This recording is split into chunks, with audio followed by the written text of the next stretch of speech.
सभी विधि के विद्यार्थियों का पुनः इस लेक्चर में स्वागत है। मैं doctor Rajesh Kutwani, assistant professor government law college Bhilwara. पुनः इस लेक्चर में आज हम डिस्कस कर रहे हैं हाई कोर्ट की नियुक्तियों के बारे में कि नियुक्तियों का क्या क्या प्रोविजंस है, उनके पावर्स क्या क्या हैं। तो हाई कोर्ट के बारे में हम आज डिस्कस कर रहे हैं। अनुच्छेद 223 में इससे पहले हम चैप्टर में पढ़ चुके हैं कि कार्यकारी मुख्य न्यायमूर्ति की जो नियुक्ति होती है वह कैसे होती है। अगर मेन मुख्य न्यायमूर्ति नहीं है तो सीधा राष्ट्रपति कार्यकारी मुख्य न्यायमूर्ति की नियुक्ति का प्रोविजन इसमें दिया गया है, जो राष्ट्रपति के द्वारा नियुक्त किया जाएगा। नेक्स्ट, अनुच्छेद 224 और 224A में सेवानिवृत्त न्यायाधीशों की नियुक्ति के संबंध में बंद दिया गया है। यदि कोई न्यायाधीश सेवानिवृत्त हो गया है तो उसके लिए क्या क्या प्रोविजंस है, वो कैसे पुनर्नियुक्त हो सकते हैं, कितने समय के लिए हो सकते हैं, वो बताया गया है।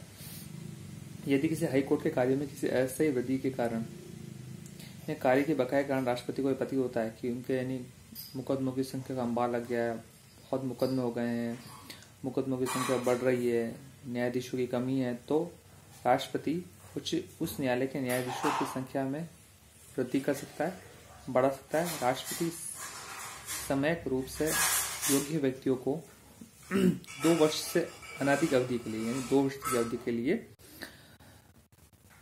जो भी उचित हो अपर न्यायाधीश नियुक्त कर सकता है। इसका जो प्रोविजन वो आर्टिकल 224 में दिया गया है। यानी आप न्यायाधीशों की संख्या बढ़ाने के लिए 2 वर्ष तक अपर न्यायाधीशों की संख्या की नियुक्ति कर सकते हो। जब किसी हाई कोर्ट का मुख्य न्यायमूर्ति से भिन्न कोई न्यायाधीश अनुपस्थिति के कारण या अब्सेंट के कारण या अन्य कारण से अपने पद के कर्तव्यों का पालन करने में असमर्थ है या मुख्य न्यायमूर्ति के रूप में अस्थायी रूप से कार्य करने के लिए नियुक्त किया जाता है, तब राष्ट्रपति समय रूप से योग्य व्यक्ति को तब तक के लिए उस न्यायालय के न्यायाधीश के रूप में कार्य करने के लिए नियुक्त कर सकता है जब तक इससे न्यायाधीश अपने कर्तव्य को फिर जब तक संभाल नहीं पाता। सिंपल सा है। यदि वहां का स्थायी न्यायाधीश है, बीमार हो गया है, लंबी समय से छुट्टी पे है, कार्य करने में असमर्थ है, तो उस जो कोर्ट है उस कोर्ट में मुकदमों का अंबार लग जाएगा।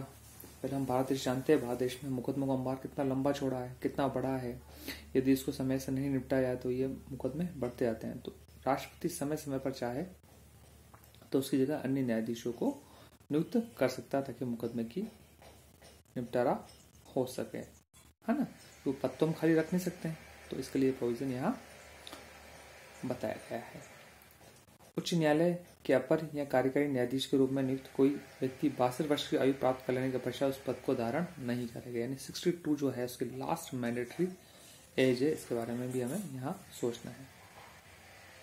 तो आर्टिकल 224A बहुत ही इंपॉर्टेंट है, समझना है। इस अध्याय में किसी बात के होते हुए भी किसी राज्य के हाई कोर्ट का मुख्य न्यायमूर्ति किसी भी समय राष्ट्रपति की पूर्व सम्मति से किसी व्यक्ति से जो उस उच्च न्यायालय या किसी अन्य उच्च न्यायालय के न्यायाधीश का पद धारण कर चुका है, उस राज्य के हाई कोर्ट के न्यायाधीश के रूप में उपस्थित होने के लिए और कार्य करने के लिए अनुरोध कर सकेगा। प्रत्येक ऐसा व्यक्ति इस अनुरोध का हकदार होगा। नेचुरल है, यदि कोई व्यक्ति उस हाई कोर्ट में कार्य कर चुका है तो उसको उसका मुकदमों का नॉलेज भी होता है, तो वो एक रिक्वेस्ट कर सकता है कि आप इन व्यक्तियों को उसके लिए नियुक्त करिए ताकि मुकदमों की संख्या में थोड़ी कमी आए और मुकदमों को स्पष्ट रूप से निपटा दिया जाए, है ना।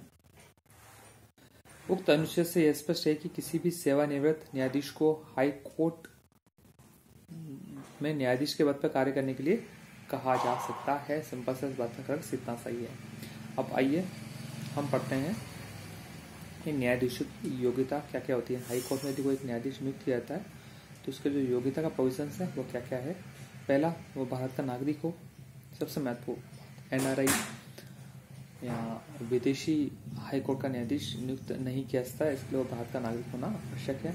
और भारत के राज्य क्षेत्र में कम से कम 10 वर्ष तक कोई न्यायाधीश का पद धारण कर चुका हो या 10 वर्ष तक डीए रह चुका हो या न्यायाधीश पद पर रह चुका हो। वह किसी हाई कोर्ट में या 2 या अधिक हाई कोर्ट में कम से कम 10 वर्ष तक अधिवक्ता के रूप में कार्य कर चुका हो। किसी हाई कोर्ट का प्रत्येक न्यायाधीश अपना पद ग्रहण करने से पूर्व एक निर्धारित रूप में अनुच्छेद 229 के अंतर्गत शपथ पत्र लेगा या शपथ ग्रहण करेगा, अन्यथा वह उसका